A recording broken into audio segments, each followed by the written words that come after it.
Good afternoon, folks. Welcome to another episode of Doing It 365 with your host, Sir Influential out of 365.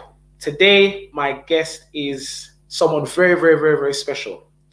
Very, very outstanding, very amazing.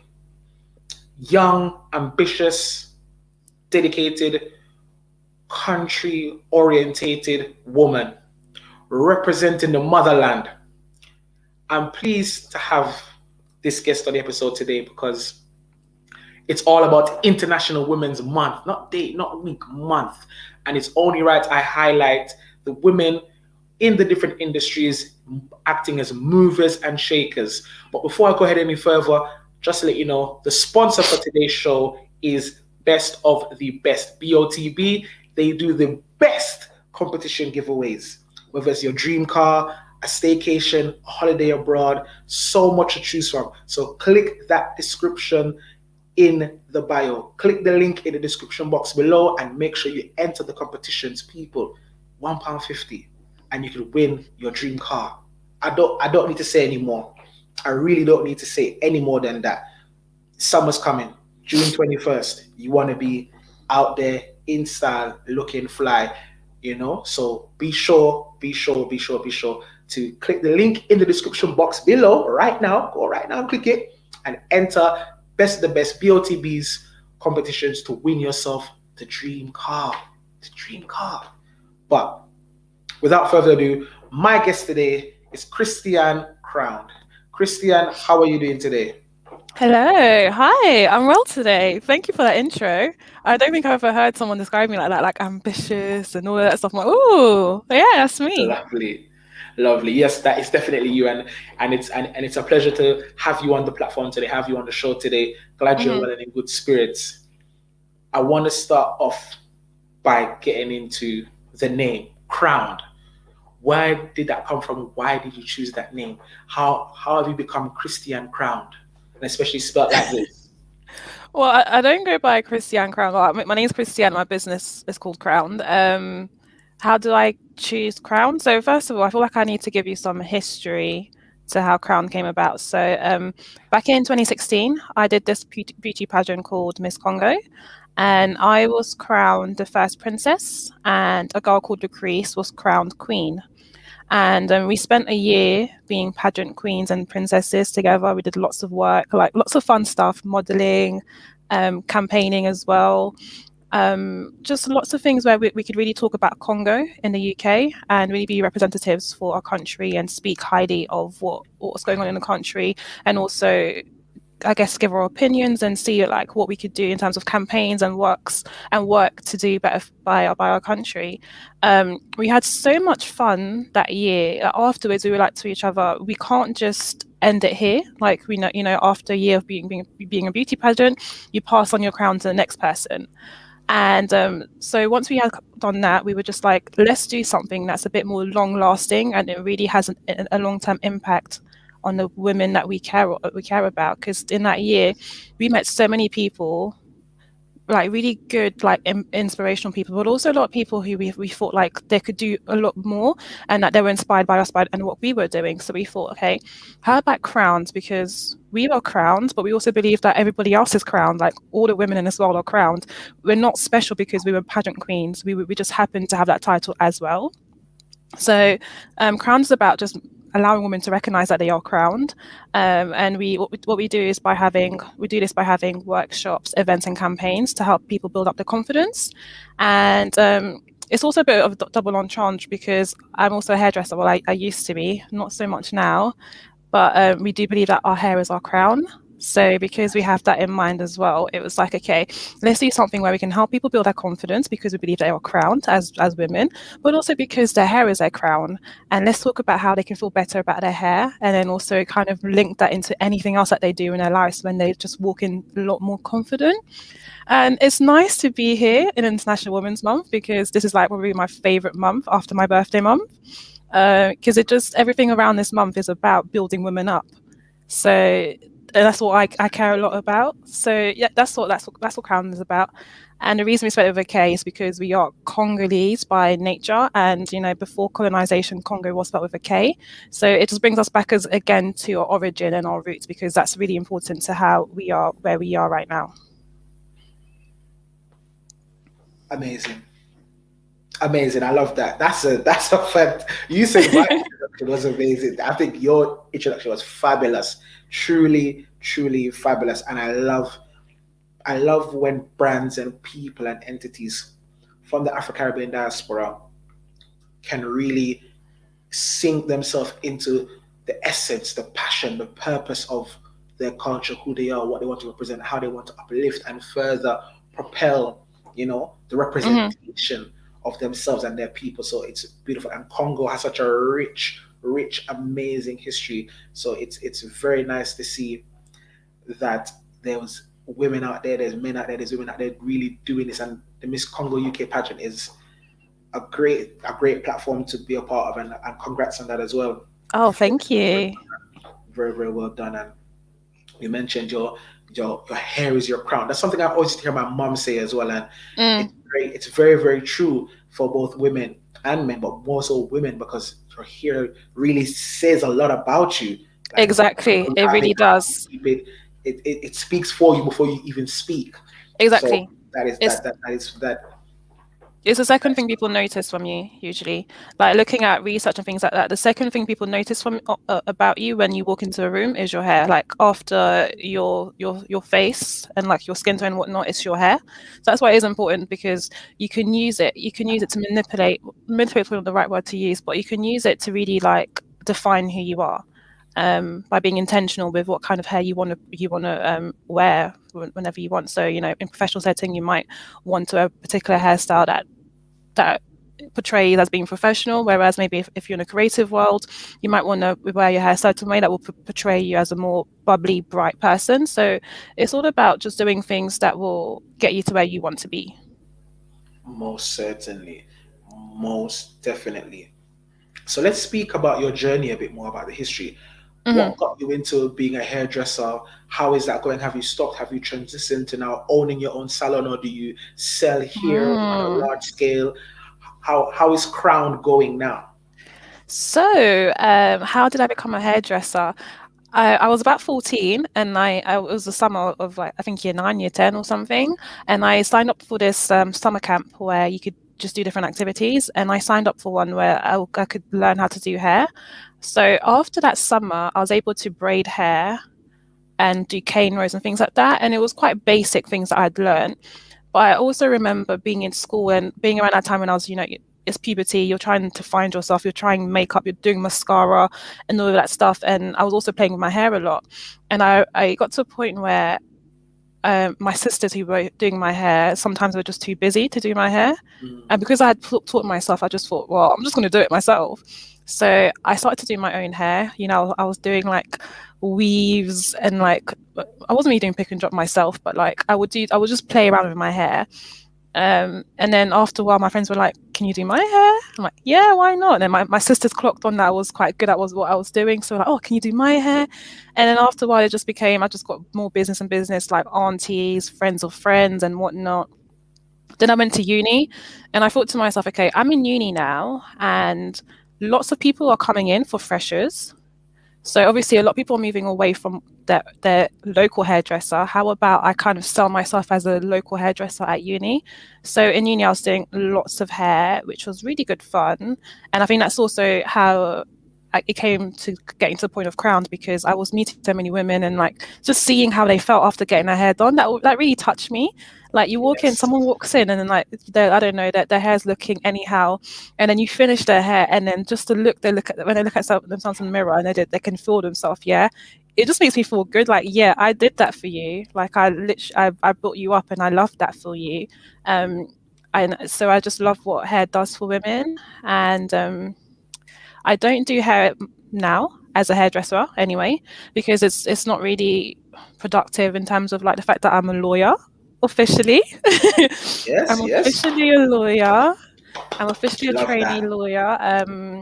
and I also have Krowned as a business, which requires me to be business minded. I just don't have the time to actually do hair. But if people come reach out to me here and there for like hair, I will do it. But I don't promote my services as much because I just don't have the time anymore. I love that. I love that, and I love the transition from secondary school to college to uni, the business savviness, and obviously your elevation as the worker to the manager to the owner. Again, crown. Yeah. And that's why I said so eloquently earlier: the ambition, the drive, the determination, the propelling. It's definitely. This is our first time speaking and meeting, and already it feels like it's beautiful. Let's speak also about, as you mentioned, your current job role. You're a trainee lawyer. How was that studying? Where did you study? What was it like managing Krowned as Oh a my business God. while studying? It's been tough, man. It's been a tough few years. But it's been a tough few years in terms of managing my time. But at the same time, I put myself in this position. So you know when people say like, "Oh, my plate's too full," but it's like I literally asked for my plate to be full. So there's no one I can complain to.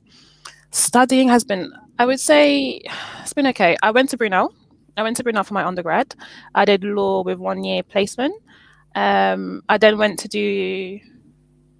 Oh, let's think about this chronologically. Once I finished, I worked as a paralegal for a while. So I don't know if anybody doesn't know what a paralegal is, but it's like being a legal assistant. So you work in a law firm with lawyers, but you're not qualified or training. You're just an assistant to lawyers.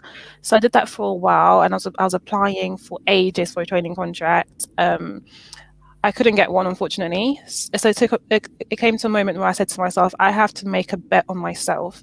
So the reason I didn't go to law school to my LPC straight after uni is because I couldn't afford it. The LPC is really expensive. But when I couldn't get the sponsorship, it got to a point where I was like, okay, well, Christiane, you want to be a lawyer. Just because these law firms aren't offering you a sponsorship doesn't mean that you can't do it. So I left my paralegal job with no confirmation or anything to know that I would be training as a lawyer. And I just went to LPC myself. I self-funded it. Somehow it's only like literally only thanks to God that I was able to get through it financially. And this was 2020, finished June 2020 with distinction. Yeah, 9 months on now, I got a scholarship. I'm the first recipient for Black graduates from this program. And I started my training contract. So I'm 2 weeks in, and in 2 years' time, I'll be a qualified lawyer in the UK. Amazing. Amazing. Speak to us a bit more about that sponsorship, because that's what I noticed on IG. I was like, hold on, you're in a special group of people that have been selected to study law or to train as lawyers. Talk us about it. How did you get the application? What was that like, and how did it feel when you got that email or letter to say, hey, you're approved? Oh my goodness, it was emotional because it's been a long time coming. I've had it in my mind I wanted to be a lawyer since I was about 16 or so. So like everything I did since age of 16 was in order to become to this point of being a lawyer, and things just weren't working in my favor like I saw. But that's a profession for you. Like it's tough. It's very competitive. Everybody wants to be a lawyer, and it's only harder again if you're obviously not a white male or whatnot. I'm not saying anything new here. So I think in my position it was like, okay, I've got quite a few things against me. That the fact I am Black and I'm also female. I didn't go to Russell Group Uni. I come from a normal family. We're not like rich or anything like that. We're just ordinary. So there's a lot of things going against me. Then I heard of this scholarship where what the company was saying is that they recognize that their BAME stats are good, but looking at BAME, when they break down the B, A, and ME, the Black in that BAME figure is still really low. So they created a scholarship in order to basically help Black graduates get into law. And I went through a very thorough process where I had to do like a normal interview, but then I had to do a presentation. I had to do commercial awareness exercises. I had to be basically grilled by these two high level partners. And then I got the call to say, yeah, I'm the first one they wanted to accept. And I just broke down because it's been It's been so long. So it's nice to know that it's finally paying off and my dream's coming true. Definitely fantastic. I that for me was what sold me, and I said yes, I need to speak to you because that is a fantastic accomplishment. That is a phenomenal feat to say. You know what?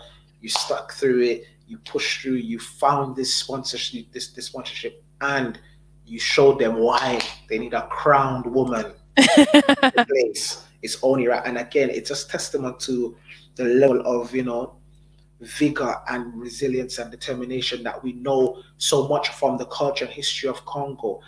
Mm, How has it been navigating that though? Because as a African woman coming hmm through, how has it been juggling family life? And then did you go back to Congo at any point in time as well?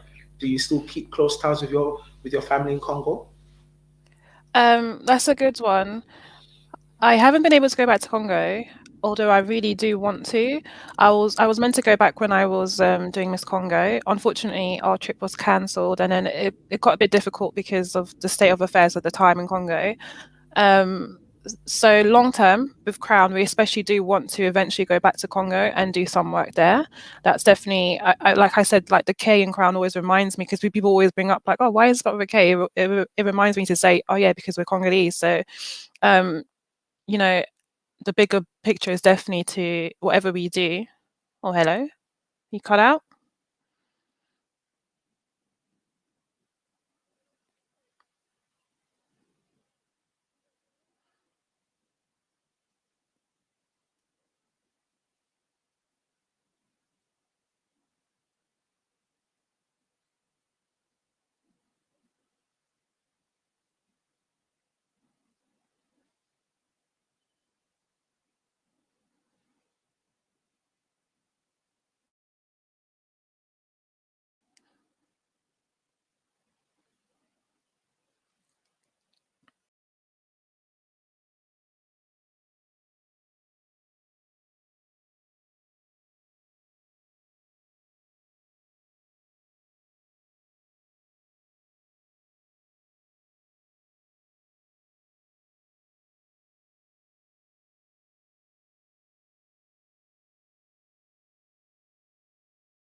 Hello. Right.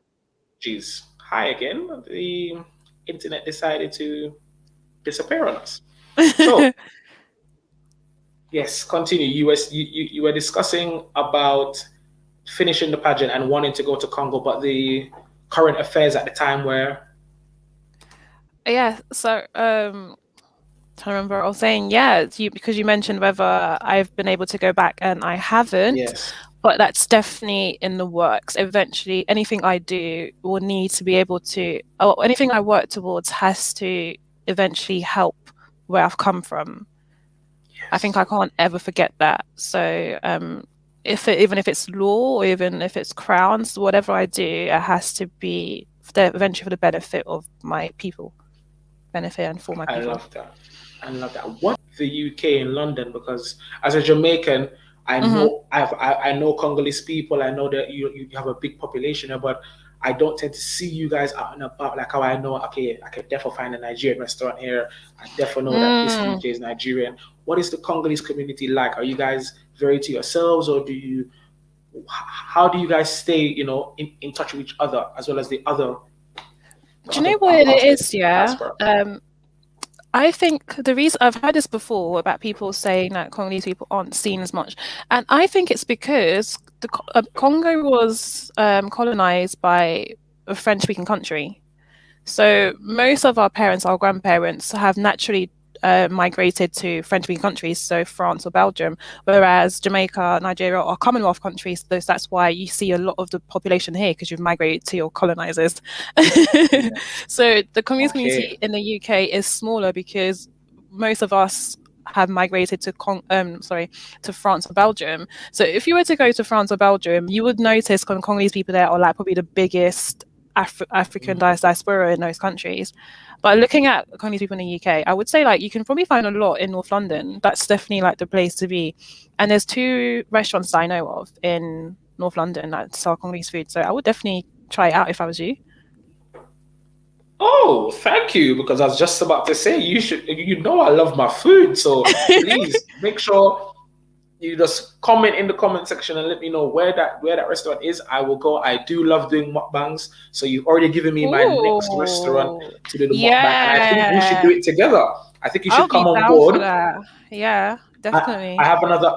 I have a co-host, Riri Jardy, that does the mukbangs with me. So it can be the 3 of us. We Mhm. sit down here in the studio and we're gonna discuss all things Congolese and the food and I enjoy that. would So you let love me know. to. Yes. Send me the Any excuse to talk details. about Congo, I'm here. Please, and any excuse to eat some good African cuisine, I'm here for it. I'm definitely here for it. So, folks, if you haven't seen the mukbang before with the Ghanaian food for Ghana independence, please check it out on the Flags 365 page, and ensure you do comment and click that notification bell so you don't miss out on any other future episodes. The Congolese diaspora, can you speak the language? Because I know the Congolese, when people speak of Congo Mhm. and they want to compare it to another place, they always say Jamaica. They From what I do. see, They they always say do. Jamaica. I think they say that the Jamaican migrate pillage from Western Africa is mostly Ghanaians and Nigerians, but Mhm. based on the looks and the lifestyle, Yeah. Congo and Jamaica are very things. We love our all-white party. Oh, We love yes, to we party. do. We love to dance. We love to dance Yes. with our hips on our waistlines. It's very sensual. It's very powerful. Yes. Energy, and we're very loud and proud people. Yes. We're very So it's patriarchal, aren't we? yes, definitely. Which every country is, but there's a you will know there's that subtle distinction with Jamaica, Congo, and Nigeria, I would say. So Yeah. it's definitely a beautiful thing. Yeah. I'm looking forward to get to go to Congo. Many years ago, I took it upon myself to learn some Lingala, Really? Would Sangotes. you? Um, Okay. oh, what's the oh my god, how can I forget it now? And it was like, how are you? My name is, and it's the basic is like that. So it's Mhm. I'm a lover of language Mhm. and linguistics. So it's important for me as well as being in a part of the Afro Caribbean diaspora to learn as many of the different languages in Mhm. their natural native forms as possible, because you never know where I might end up in North London or in Congo, and I have to speak some Mm. Lingala or I have to understand what's being said. So it's important. So can you Yeah. speak any Lingala? I can speak a little bit. I can speak a little bit, but I speak mostly French, so English, French. Lingala, I speak a little bit. Like I can do a conversation, but I will probably people will probably make fun of my accent.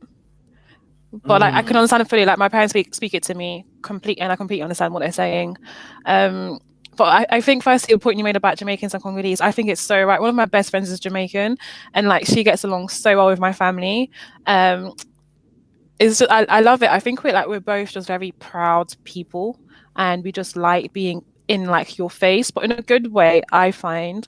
And I love the fact, I don't know if you've seen this online, like the memes that say like it'll be a person dressed like in bright colors or something, and then they'll be like, "How did you know I was Congolese?" Please, Or the yes, videos of people yes. dancing, and they're like, "How did you know I was Congolese?" And it's like, yeah. And I think we have that. Yeah, Like we're just being ourselves, but we're being ourselves so brightly and loudly that we don't even realize that it's just so obvious to other people that, oh, this is a Congolese person. Oh, okay.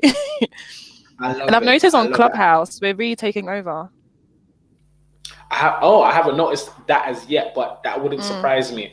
Clubhouse is definitely a place where the different nations, movements, cultures can really hone in and cultivate together. And I know Clubhouse is especially important for connecting the UK slash European or even African the diasporas to the diasporas in America. And Yeah, it's been also, really again, nice.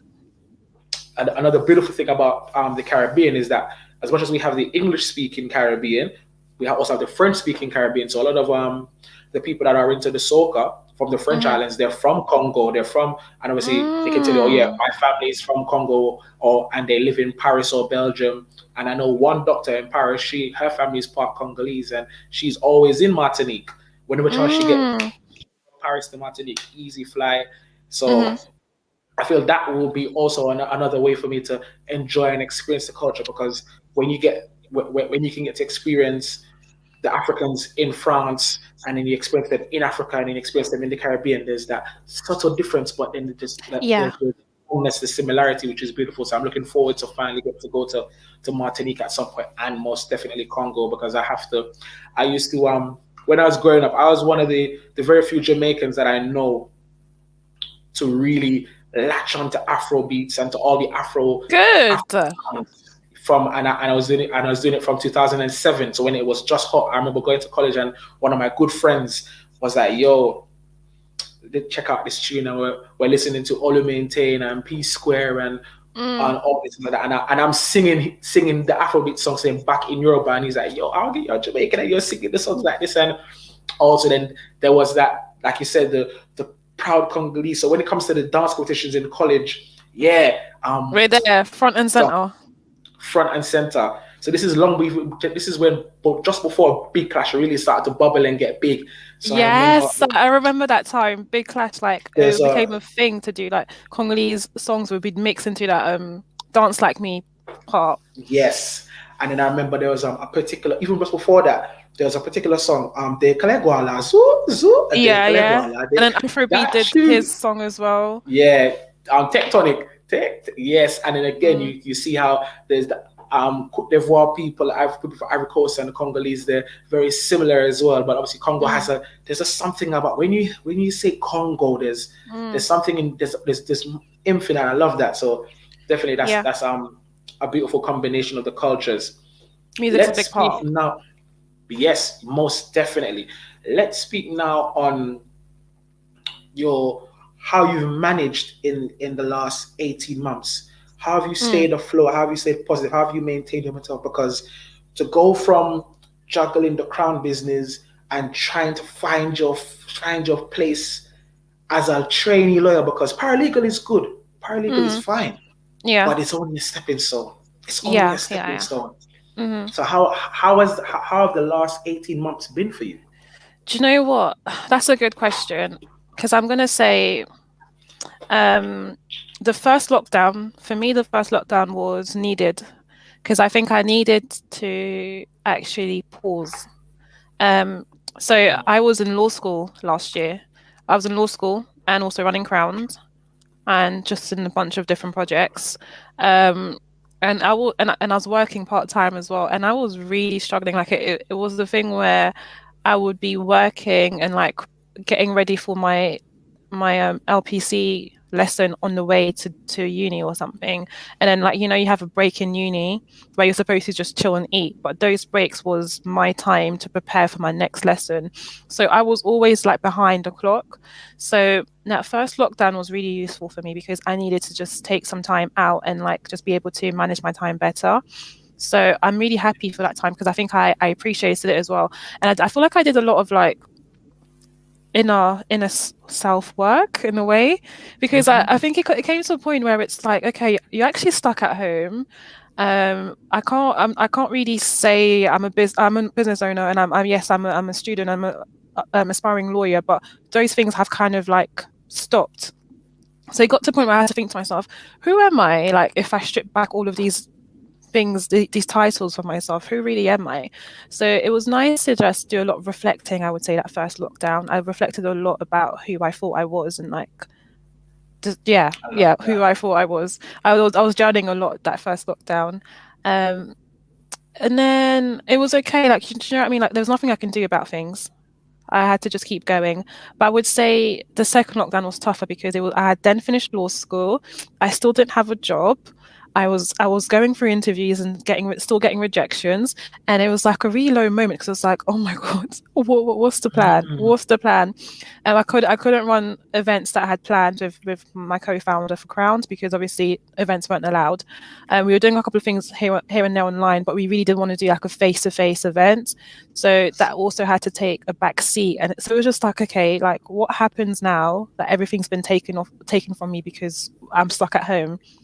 But I think being so strong within yourself, and your mindset and that belief that things always work out was so important for me. I think in the last year or so, what I've learned a lot is my mindset, like moving to a growth mindset of like, regardless of the situation, you're here for a reason and things are going to work out. And I think I've Yes. grown a lot in the last year, a lot. I love that. I love that. It has been definitely a testing year for everyone. And I love that you said that the self reflection, the self internal looking in and really stripping yourself, which is not Mm, easy to do. It's it's not not. easy It's to not. really sit alone in your quiet space where normally you have the You have a lot of distractions. objectives, which are kind of like distractions, which are basically your desires, your dreams, your aspirations, which Hmm. are keeping you active and going. But you're saying, hey, who is Christiane? Who is Yeah. Christiane Crown? Who am What I does she want? when I can't be with my friends, can't be with my family, can't get a job, can't run my business? Who actually am I? Mm. And then in that now you find yourself, and then it almost kind of it fuels you to propel you in that right direction. So it's a beautiful, scary, mysterious space to be in, and it's definitely. I think It you mentioned is. earlier that you did some journaling. Are you I did a still lot of journaling journaling. now? Yeah, I journal a lot now. A lot.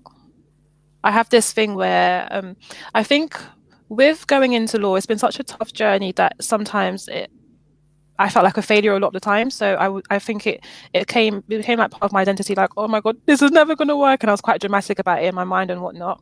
And in order to get myself out of that mind space, I had to like write down really positive things about myself to remember that although I can't get what I want right now, it's not a reflection of the kind of person I am. So it started off by just trying to build myself up again. So I was just reflecting on the good things that have happened in my life, the good things I've done, the good things I've accomplished. So reminding myself, okay, although I can't get my training contract right now, it doesn't mean I'm a failure. I've still been able to do X, Y, Z. And then I really enjoy that process because it built me back up to the point where I had to be. And then it just became a habit of doing that monthly. So what I've been doing recently, well, probably in the last 2 years, I would say, is at the end of every month, I just write down I've got this wipeable board in my room, and I just write I down love the it. things the things I'm happy I did that month. And it could be like the smallest things like, oh my God, I'm happy I finished reading this book. Or it could be like the massive things. Because like even recently I had an award. I was voted top 150 Black graduate in the UK. So Wait. last month, thank you. Last month that came up on my board. But sometimes it's small things, sometimes it's big things. It reminds me to still be positive and like happy about life, and it just keeps me really, I would say, at a higher level than before if when I let the smaller things upset me. That is really really heartfelt because it is important. That's almost sounds like a vision board. That you have a vision board there and you're constantly reminding yourself of, hey, achieved, Yeah, hit, because and like the that, smallest things can like trigger you to think, oh my God, it's like I can't achieve this anymore. So the fact that I can literally just see what I've done in the last month, the last year, and be like, how can I possibly allow this one moment to put me down when I've done this in March, this in April, this in Jan, and things like that. So if anyone's listening right now and they want to take anything away from me, is just buy something. Yeah, buy yourself a little board, break it down into 12 squares, and just write down something you're happy that you did in that month. every month that Mm. that's celebrating the small wins, as they say, is really Yeah, really good for the exactly. self-esteem and the self. And that's again something that we definitely want to advocate here on doing it 365. It's literally Hmm. doing it 365, doing that constantly every month, all the time, Yeah. every day, because it's really, I think this moment that we're in, this time, these times that we're in, really has forced us to look at ourselves and say, hey, be easy on yourself. Don't, Yes, exactly. when they say, I feel like this is one of the things where they say trust the process. I think we're really Trust living the in a time process. where we have to Yes. trust the process because I hate that saying. me too, but Yeah, it's but it's the definitely truth. a saying that holds true to so many different factors and faculties in our life, and it's a lifelong lesson, and it's a lifelong thing that you Hmm. continuously have to trust the process because you never know. Okay, you're gonna get over one obstacle now, but Yeah. here we are now again with something else to Hmm. to battle with, to overcome, to succeed, and definitely Yeah, take ourselves to the next level and propel that's the thing. ourselves. But it's very hard to hear trust the process when you're in that process and it feels like poo. Hmm. So it's like, because I remember everyone like kept telling me, I'm like, okay, but I don't want to be in a process. I want to be on the other side. But it's so true because I think, had I given up on any time, I wouldn't be where I am now. And actually being a trainee lawyer is yeah, it's been a big dream for a while. Exactly. And now you're probably in a better mental space to handle the challenges that are going to come with being a Exactly. trainee lawyer, because now you're probably dealing with certain cases and certain scenarios as a trainee lawyer that if we weren't in this current climate, you wouldn't get to them until you're probably your fifth year in. But you're now Mm. probably getting those grand experiences now. And your paralegal experience, because you've done so many years of it now, you're more seasoned, you're more Oh yeah, mature yeah, and yeah, ready definitely. to definitely tackle and give advice and Hmm. show them that, listen, I'm a lawyer already as it is. Yeah, yeah, yeah, I'm yeah, I'm a lawyer exactly. already. Like, Hmm. I just haven't gotten the certification beside my name Yeah. yet, but I'm just not on here a I am. register, but I'm here. I'm not on a Exactly. roll, but I'm here. I'm here. I'm ready, and haven't been called to the bar yet. But guess what? When they call me, it's going to be a grand crown calling because they're going to know that excellence is in the place. Hmm. What has it been like now, family wise, for you in these times as well? Because it's very easy to be so swamped in your goals and achievements that it's like tunnel vision. Hmm. How has the family support been? What's that been like? Because for the people that are watching and listening, Hmm. a lot of us are in our own four walls, and sometimes we just feel like it's just us. Yeah. How have you been coping with that? How has your It's been family been a managing it? it's been a mix. It's a mix of emotions. I guess it's the same for everyone. I live with my sister, and then my parents are in Luton with my other siblings. So it's been tough this year not being able to see them as much. But it does remind me of the fact that, oh my God, my family is so important to me. Um, and they definitely have helped me a lot financially, morally, emotionally, with everything that's been happening recently. And I think there's so many moments where I was just like, okay, I can't afford to be a lawyer. I'm not good enough to be a lawyer, so let me just do something else. And there were so many times when my mom and my sister was like, no, like they wouldn't even entertain it. They wouldn't even be like, yeah, why not? They'd be like, no, Christiane, you're doing this. You've been talking about it for a while. Just do it. Like whatever you need, we're gonna get you through it. So I'm so grateful for that. And I sometimes I do feel bad, like you said, when you have a goal in mind, you just have tunnel vision. And I definitely have had that where all I can think of is like something to do with Crown, like maybe I'm planning an event or something. Like all I can think of is what I'm working on to get that event done, or the training contract, like what application I'm working on. And I do feel like sometimes like, oh my God, I haven't made time to speak to my sister, or I haven't checked in on my brother, like how my little brother's doing. Um, but like you mentioned before, you shouldn't beat yourself up for those things. But the moment you can recognize it, that's great. Recognize it and then reach out to the person and say, I'm sorry that I haven't been here, but this is what's happening. I think it's just being honest with yourself and then also just acting on it.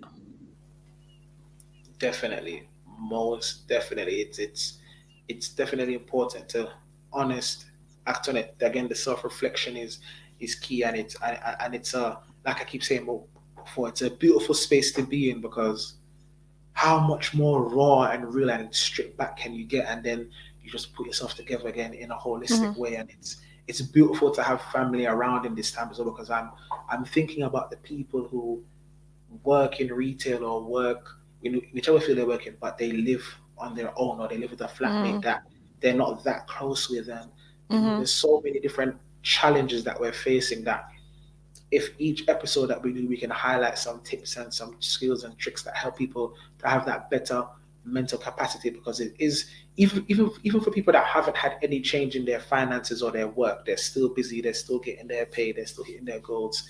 Subconsciously, the environment you're in is It's affecting weird. you. It really is. We're in a very interesting space right now. Yeah, And it's you know what they say, unprecedented. So it's just like nobody expected this. Nobody's gone through this before. We're all learning as we go. We're all trying to figure out what makes sense for us. But I'm happy that we're coming close to the end of it. June 21st, my birthday, might I add. We're gonna be free, so hopefully things will go back to normal. But I do think everybody's going to change to some extent. I feel like some people who might have been initially introverted might move away from that. People who might have been extroverted might move away from that as well. I think things will never be the same. And I'm looking forward to seeing how things actually are in the future. Most certainly, June the 21st is going to be a big moment. I feel like, you see, like how they clapped for the NHS, and I feel like they need to more than clap now. They need to give them a 50% pay rise. Yes, not 1%. 50% pay rise, double them up. They deserve it. They deserve it. Everybody that's worked it through this lockdown in some way, shape, or form, every business, everybody needs to have that financial prop up, and then exactly. Forward. And I'm looking forward. I feel like we should have a moment where we all just go out and just clap and say, "We made it, folks." Yeah. Now let's celebrate, and we're gonna grind hard, because it's all about that now. It's definitely all about that propelling and enjoying. June the 21st, you mentioned just now, is your birthday. What are the hopeful plans? What are the potential plans? How we celebrated this out of our birthday? I don't know how I'm going to celebrate it, but all I need to say to all of my friends and family is book off June the 22nd from work. You're not going to work on the 22nd, yeah?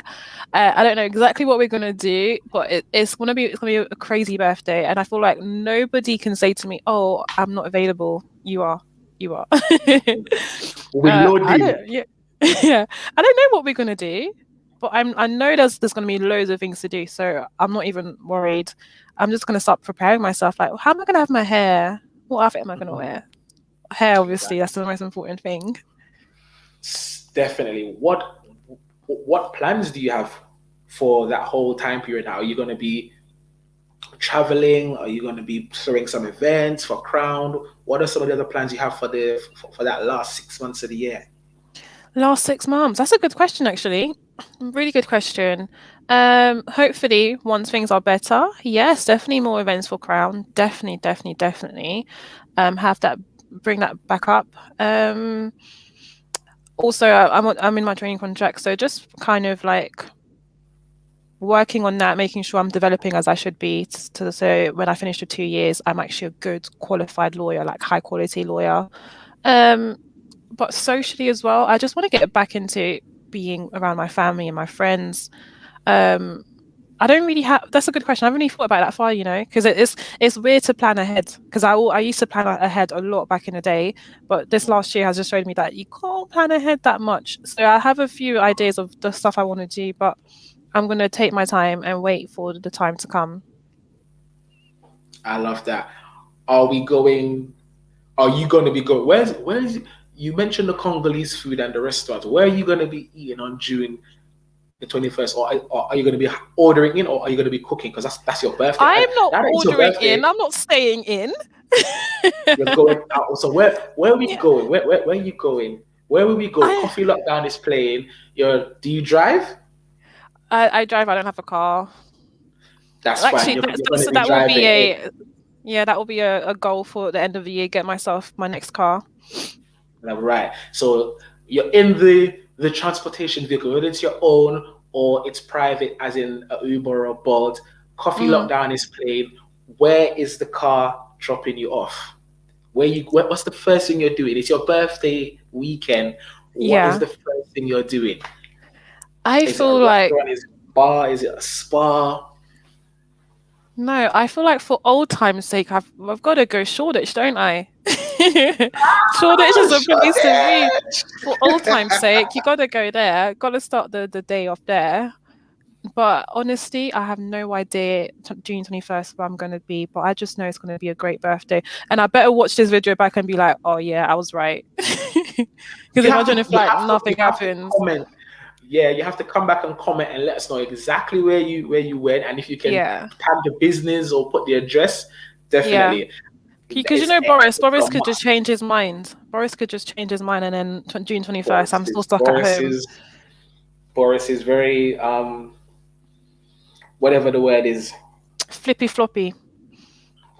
Yes, very flippy floppy. I like that.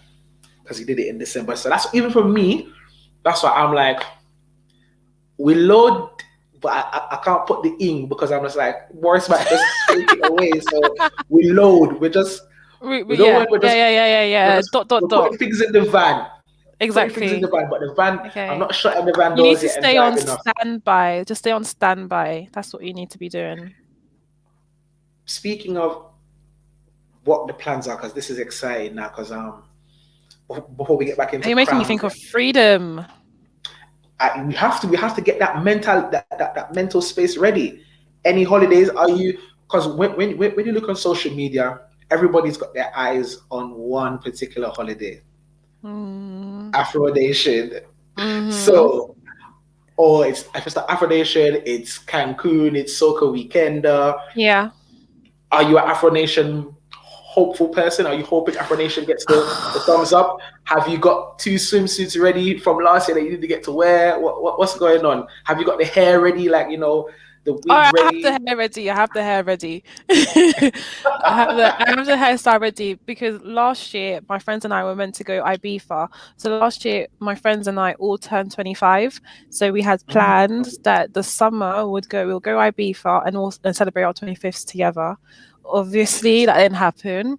So we are going to celebrate our 25th for a second time this year. So we're going to turn 25 again. So hopefully we can go Ibiza. Afro Nation, I'm feeling hopeful, but I don't even have a ticket. Don't worry. But I also know that I can't. Any reason somebody can find me accommodation close to the location, not an hour away like some people are doing it, and a ticket, then I'm in Afro Nation. I tweeted this the other day. I said I have one rule for summer 2021. Yeah, my one rule is drop me the location. That's what I asked for. I'm not going to ask any question. Just drop me the location. I'm there. There. Yeah. Oh my! I'm hopeful as well. It's still early days, but time is ticking because basically April is next week. Basically 2 weeks to go, and then after that, once Easter comes and goes, it's summer. The place gets warmer because the British summertime starts next weekend. So it does. Forward, we're moving time. So I'm definitely looking forward to that. I'm definitely on the same vibe. Drop me the location, and we're there because we're outside from a long time. What are some of the? Speaking of drop me the location, that just reminds you of Send Me the Location by Dave and Burna Boy. Are you a big music lover? Are you a person that gets ready to music when you're going out? How do you enjoy it? How do you unwind? Oh, I do love music, but I love all sorts of music. I feel like if you were to put my phone on shuffle, you would be confused. You'd be confused because I can go from like UK rap to Congolese gospel to bashment to garage. So I think it just depends on pardon? Variety, yeah. Yeah. It just depends on what mood I'm in, really. But I do listen to a lot of music all the time, and I think it definitely brings my mood up. Like in the mornings, I'm getting ready, or when I'm going, I know before I'm going to go out, or if I've got something that's stressing me a little bit, then I'll listen to more gospel because it will calm me down. So I find that music definitely like helps me depending on like what mood I'm in and what mood I want to be in as well. I love that. The mood for you, what you want to be, and that's definitely key. That's definitely important. You seem to have this very good way of setting yourself, like, you know, in the future test that, okay, cool, I want this, so I'm going to do this now to prepare for this. That's a brilliant methodology to have, and that's amazing, man. That's amazing. That's probably the Krowned effect. What are some of the things that you learned during the pageant that you've been able to apply in your current lifestyle now, in your current, your work and everything now? I think the biggest lesson I learned was of confidence, of unwavering confidence, I would say. Because the pageant requires you to put yourself in front of people and be judged by them, you know? On the finale night, there were, I think it was 10 to 12 of us who were competing, and we literally went on stage one at a time, introduced ourselves. We did walks, so evening wear, traditional wear, swimwear, by ourselves, and then we also had questions and answers where the judge would ask us questions, and also and things like that. So it's like we were continuously having to put ourselves on stage for judgment. So being able to do that is a big thing, because you're actually choosing to go up and have people say, okay, 10 out of 10, 5 out of 10, 1 out of 10. Do you know what I mean? So in order to do that, you just need to be confident, and regardless of what people say, know that you did what you did. And I think having come second in that competition and then spending a year reigning with the Queen and the second princess as well, it was all about, I think for me, it was the first time I had done something exciting outside of academics as well. Yes. So it was also noticing that, oh, okay, cool, I'm a student, but I'm also more than that. So there's so much of myself that I can bring into this. I don't think I had a chance to be creative so much or entrepreneurial as much until that point, because until then it was just school, uni, get the grades and whatnot. So I learned a lot about myself and what I was like outside of my studies as well, and it even just snowballed into all the things I'm doing now. Like from doing that, I then had the idea to create Krowned, and from doing Krowned, I got myself into a lot of different projects, to build up myself as an entrepreneur, as a businesswoman, as a hair and beauty enthusiast is what I like to call myself. Personal development, all of that stuff. I think I put myself in good stead, and Yes. everything else has just kind of fallen into place since then. So I'm really happy I did that, because I don't think I would have had the time to see myself outside of academics had it not been for that. That's true. That's true. It's really key. I love that because you're basically saying the importance of the vocational, the extracurricular activities to balance the academics, and it's not easy to find that balance, because sometimes it can be so one can take over your life so much that you're not sure how to really maintain that. And I look forward to seeing Krowned live events. What if someone is coming to a Krowned event? Say someone's watching now and they're hearing about Krowned UK event. What can they expect from a Krowned UK event? Well, we have two sorts of events, right? We have one type of events which is just on building up people's confidence. It could be like the randomest things. Last year, our launch event was about organizing your year and like setting goals and actually seeing those goals through. And our second types of events are mostly focused on hair and like growing your confidence in hair. So if you're going to come to a Krowned event, just be ready for a life-changing moment for you to actually understand what type of woman you are, and also know the skills of what you need to do to get where you are. And I'd like to think that knowing what I've done so far in the last 50 minutes or so, people can be inspired by my journey and the confidence I've had to get to the point I am. So knowing that my story as one of the co-founders, and if my co-founder was here, Lucrece was here, you would be even more impressed, because she's got even more than me. So if you can hear our two stories together, you can't leave the event and think that you're going to be the same person again. You can't. Definitely. Because if you've heard what I've done and what my co-founder have done and what we're still planning to do, you're going to go home and be like, I can do that too. I can even do better than that. And that's all I want. I want to open up the door for things to other women, and I want them to come in, and then everybody else just keeps coming in. Just like, why should we be gatekeepers for different things? Like, if you know something, teach it to somebody else. That's all it's about. Gate openers, yes. The gate openers, definitely. I like that distinction. Why should we be gatekeepers when we can be gate openers? Yeah. You see, exactly. I'm looking forward to seeing what else you have to offer us the world, and what more you're going to do for women. And I know it's gonna be a global thing, because, like you said, 100% global. with those back in Congo, and it's going to spread around Europe because obviously naturally, because you're French African, it's going to work with the people in Belgium and Paris, and it can also work with the French Caribbeans as well. I'm all about connecting the diaspora like that. This is what doing it Yeah. 365 is all about. It's actually connecting us to say, okay, what are we doing here in the UK that we can do in Europe, that we can do in Africa, that we can do in the Caribbean, that we can do in America, so that way this is going to be the one big pot here. This is the spot where you come and you look and say, okay, what's happening in my diaspora? Okay, there's Krowned for women. Let me go and see what they're about. And then from there it just builds and then it comes back forward, and you can come back here again and you're like, okay, what else is happening on doing 365? So Christiane, it's been a pleasure speaking to you. It's Thank really, you. really, really been fun. I don't want to say fantastic anymore because that's the same word over and over again. It's really been brilliant to have this discussion and to really get an insight into Krowned, your trainee lawyer progression, your plans for Krowned, and elevating women. And what a better time to discuss that than in International Women's Month. Folks, Yes, good timing. please take the moment right now to do three things. One, follow Christiane on her page so you can keep up to date with what she's doing.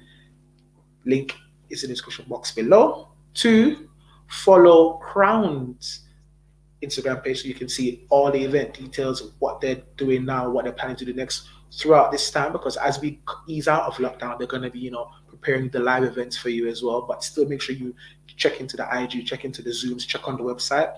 And three, be sure to enter the best of the best competition, win yourself the chance of getting your dream car. I know I'm going to enter. Christiane's probably going to enter so because she wants a new car in time for her birthday. And she might just get, who knows, it only takes £1.50 to enter. That's the cheapest, right? You can enter multiple times and you can do the competition. It's just pinning a ball there, and then there you go. Once again, this has been Doing It 365. I've been your host, Sir Influential, out of Flags 365. Do remember to comment below what you've learned and enjoyed from this episode here the most. Follow Christiane on all the social platforms and click that notification bell so you don't miss out on the next episodes coming up. Have a fantastic week. Enjoy your time with your mothers. We're gone. Peace and love.